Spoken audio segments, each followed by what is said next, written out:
حضرت امام زین العابدین، ان کا اصل نام علی اوسط تھا۔ حضرت امام حسین رضی اللہ تعالیٰ عنہ کے 3 بیٹوں کے نام اپنے والد محترم کے نام پر تھے۔ حضرت علی کے نام پر حضرت امام حسین نے اپنے 3 بیٹوں کے نام رکھے تھے۔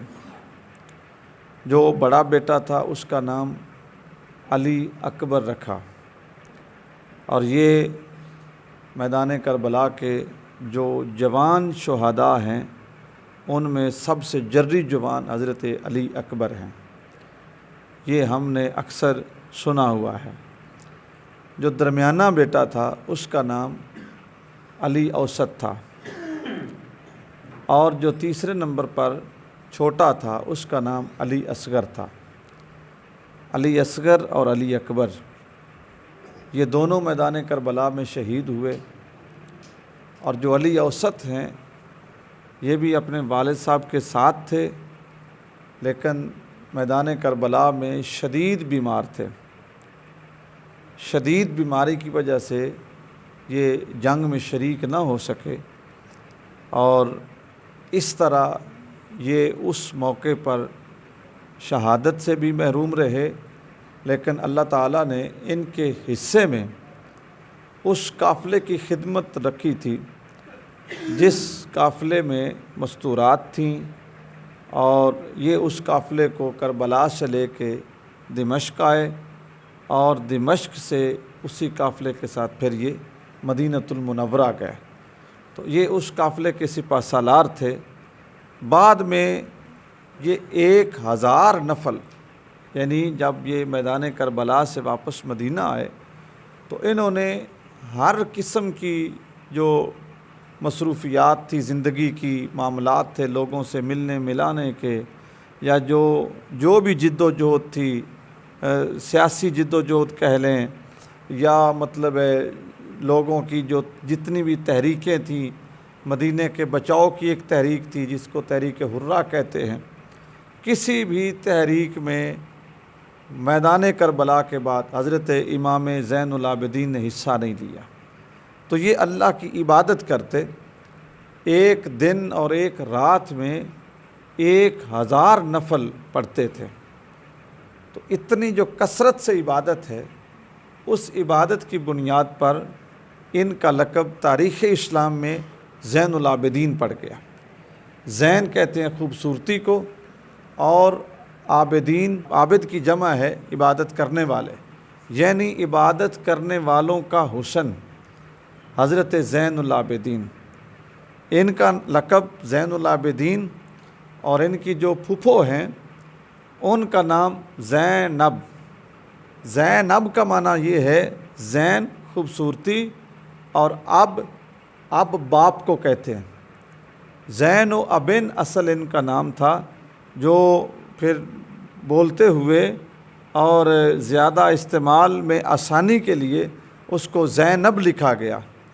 زینب اصل میں یہ زین و ابن تھا، یعنی ایسی بچی جو اپنے باپ کا حسن ہے، اپنے باپ کی غیرت ہے، اپنے باپ کی خوبصورتی ہے، اپنے باپ کی عزت ہے، اپنے باپ کا فخر ہے، اپنے باپ کا عروج ہے، اپنے باپ کی تصویر ہے، اپنے باپ کے مشن کی وارث ہے، اور جس کی ذات میں اس کے باپ کی ایک پوری تصویر نظر آتی ہے، اسے حضرت زینب کہا جاتا ہے۔ اصل میں یہ زین و ابن نام تھا۔ تو یہ زین العابدین یعنی عبادت کرنے والوں کا حسن، عبادت کرنے والوں کا صحرا۔ 1000 نفل فرض نمازوں کے علاوہ یہ دن بھر رات میں پڑھا کرتے تھے۔ زین العابدین اس وجہ سے مشہور ہوئے، اور کچھ لوگوں نے ان کو علی الخیر بھی لکھا ہے۔ علی الخیر، علی تو ان کا نام تھا، ان کے نام کے ساتھ الخیر اس لیے لکھا گیا کہ ان کی بارگاہ سے ہر شخص کو خیر ہی نصیب ہوا ہے۔ کوئی حاجت مند، کوئی ضرورت مند، کوئی علم سیکھنے والا، کوئی دنیا کی کوئی ضرورت لے کے آنے والا، کوئی دین کی ضرورت لے کے آنے والا، کوئی ذہنی پریشانی لے کے آنے والا جب بھی حضرت علی اوسط کی بارگاہ میں آیا تو اس کو خیر ہی نصیب ہوا. اس کو پریشانی، پھر اس کی پریشانی نہیں رہی، اس کا حل نکلا.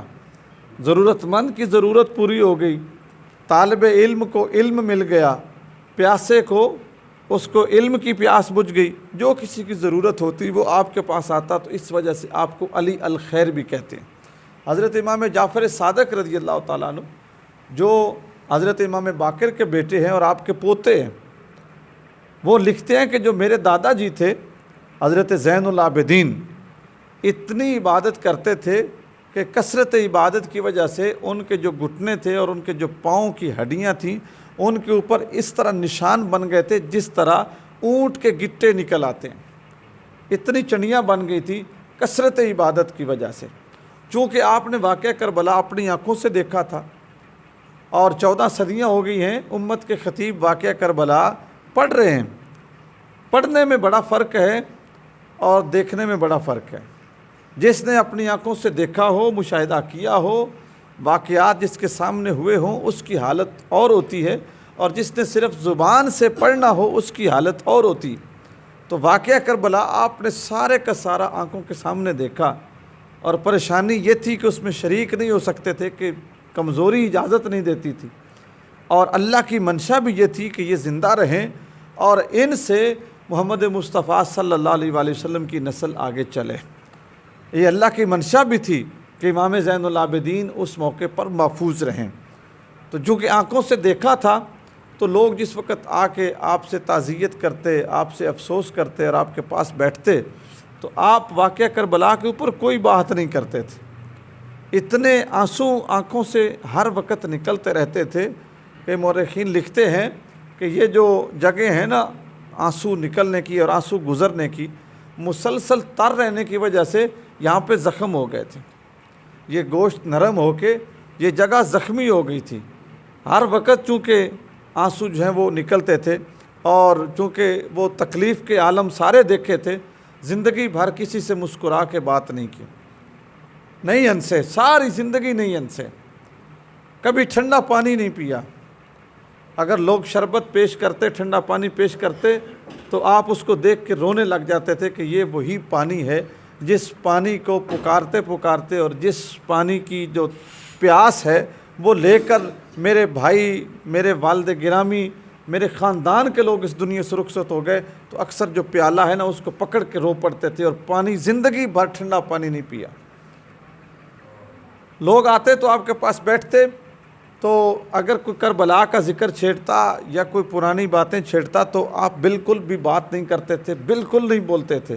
اور لوگ آپ کی جو تصویر تھی، آپ کی جو شکل تھی، آپ کا جو چہرہ تھا، اس کو دیکھ دیکھ کے لوگوں کے کلیجے پھٹتے تھے کہ یہ وہ آنکھیں ہیں جن آنکھوں نے اپنی آنکھوں کے سامنے، اپنی نظر کے سامنے رسول خدا صلی اللہ علیہ وسلم کے لخت جگر کو ٹکڑے ٹکڑے دیکھا ہے. جس وقت آپ مدینہ میں تشریف لائے تو پھر آپ نے اپنے خاندان کا نظام سنبھالا، کیونکہ آپ واحد مرد تھے جو بچ گئے تھے. اپنے خاندان کے سرپرست تھے، دادا کی طرف سے بھی اور نانا کی طرف سے بھی، اور کثیر ایسی عورتیں تھیں جو آپ کے زیر کفالت تھیں اور چھوٹے بچے تھے. تو آپ نے پھر زندگی بھر کسی تحریک میں حصہ نہیں لیا، عبادت پہ توجہ دیتے اور اپنے گھر کی جو ذمہ داریاں تھیں ان کے اوپر توجہ دیتے. اگر کوئی دین سیکھنے آتا یا کوئی بات سیکھنے آتا تو اس کو کچھ باتیں سکھا دیتے. امام زین العابدین کی زندگی سے میں نے کچھ پھول اکٹھے کیے ہیں اور وہ میں آپ کے سامنے رکھنا چاہتا ہوں. ایک تو جو آپ کے اندر تھا نا، ایک فصاحت اور بلاغت کا جو انداز تھا، جو بولنے کا طریقہ تھا اور جو گفتگو کا لب و لہجہ تھا، وہ بڑا جاندار تھا.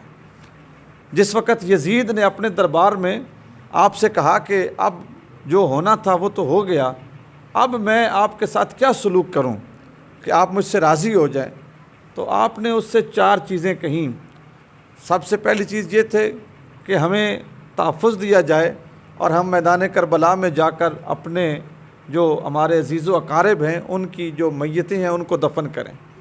دوسرا، ہمیں باحفاظت مدینے پہنچایا جائے، اور تیسرا یہ کہ جو ہمارے قیدی ننگی سواریوں کے اوپر قید ہیں، بندھے ہوئے ہیں، ان کو کھول دیا جائے، اور چوتھے نمبر پر مجھے آج دمشق کی جامع مسجد میں خطبہ دینے دیا جائے کہ میں خطبہ دوں۔ تو یزید نے یہ چاروں چیزیں مان لیں، اور ایک روایت میں آتا ہے کہ آپ کی جو 4 شرطیں تھیں نا، ان میں سے ایک شرط یہ بھی تھی کہ وہ لوگ جو قتل حسین میں ملوث ہیں وہ میرے حوالے کر دیے جائیں۔ تو چونکہ بات جب طے در طے نکلنی تھی، چلنی تھی، تو یزید تک ہی پہنچنی تھی۔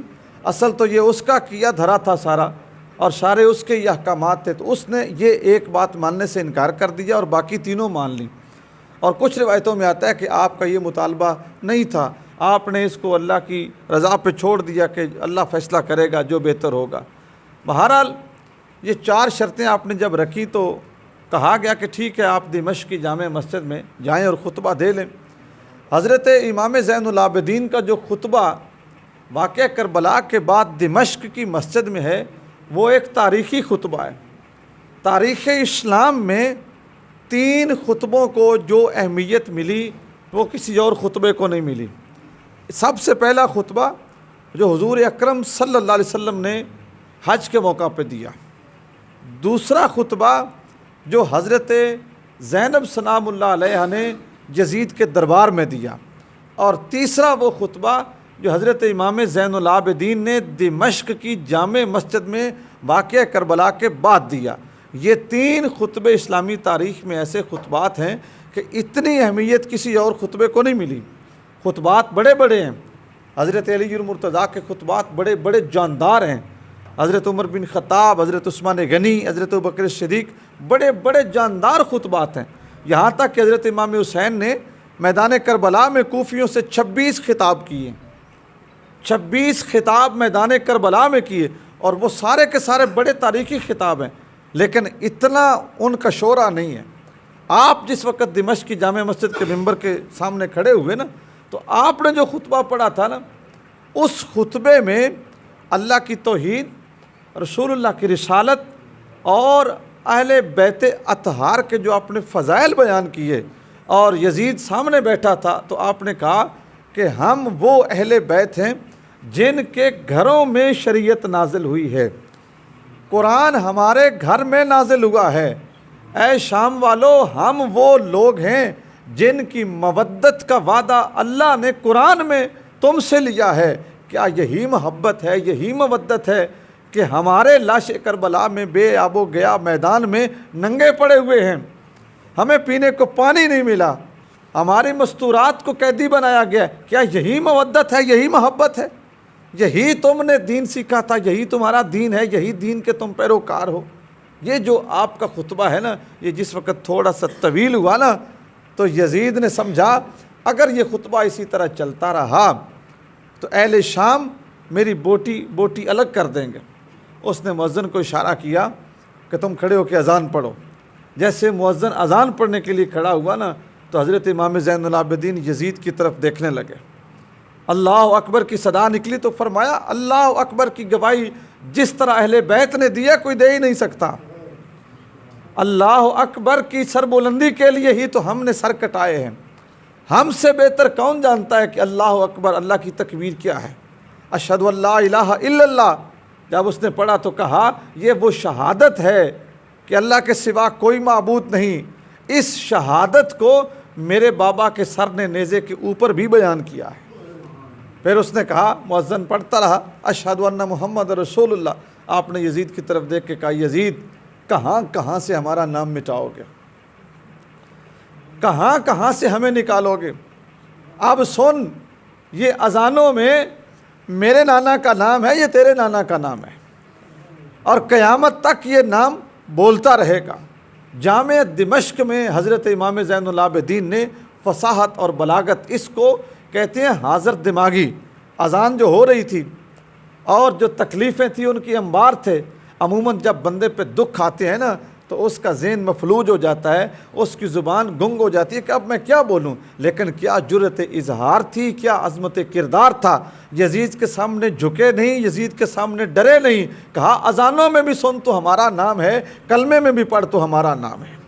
یہ ایک ایسی دلیل تھی جو ایک جابر کے سامنے جس دلیل کو بیان کرنا اور اس دلیل کے ساتھ اس جابر کے دل کے اندر عظمت اہل بیت کو جو ہے نا وہ بیان کرنا، یہ ہر شخص کے بس کی بات نہیں ہے۔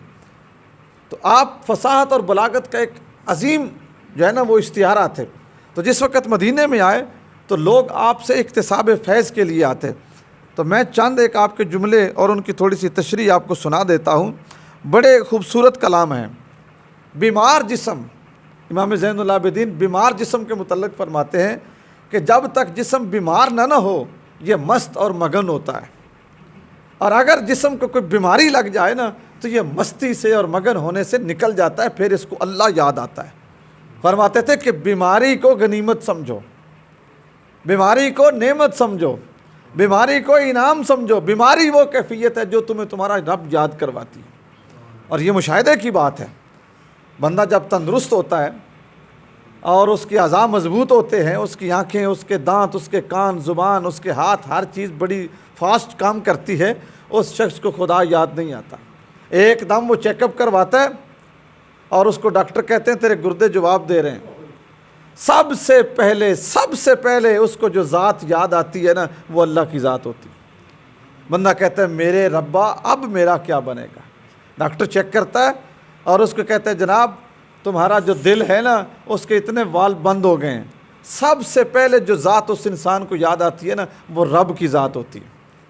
اور جو ہے نا سائیکاٹرسٹ، یہ جو سائیکالوجی کے ساتھ دلچسپی رکھتے ہیں، وہ ایک بات کہتے ہیں وہ بندہ، وہ ذات، وہ شخصیت جو تمہیں دکھ کے موقع پہ سب سے پہلے یاد آئے، اپنے دل کو تسلی دو کہ تم اس سے سب سے زیادہ محبت کرتے ہیں۔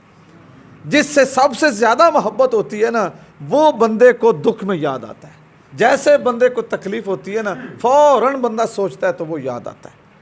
تو بندے کے دل میں اللہ کی محبت ہے، لیکن بندے کی جو جسمانی طاقت ہے، تندرستی ہے، یہ بندے کو نا اس کا رب بلائے رکھتی ہے۔ اور جب ہم صاحب فراش ہو جاتے ہیں اور ہمیں چمچ کے ساتھ پانی دیا جا رہا ہوتا ہے، دوائی دی جا رہی ہوتی ہے، ہماری مالش کی جا رہی ہوتی ہے، ہمیں میڈیسن دی جا رہی ہوتی ہے، اس وقت ہماری آنکھیں تاڑے لگی ہوتی ہیں اور ایک ذات کو یاد کر رہی ہوتی ہیں۔ وہ ذات کون ذات ہے؟ اللہ کی ذات ہے۔ تو فرماتے تھے کہ اپنا جو جسم ہے نا اس کو جب بیماری لگے گی تو یہ پھر رب کو یاد کرے گا۔ تندرستی کے عالم میں یہ مست ہوگا، مگن ہوگا، اس کو یہی ہوگا کہ میں فلاں بندے کو جا کے 2 چپیڑے مار لوں، فلاں بندے کو 2 گالیاں دے لوں، میرا کوئی کیا کر لے گا۔ اور جس وقت یہ بیمار ہوتا ہے نا تو یہ اللہ سے دعا کرتا ہے میرے رب مجھے طاقت دے دے، میرے رب مجھے تندرستی دے دے، میرے رب مجھے توفیق دے دے، میرے رب یہ میری درد ہے اس کو دور کر۔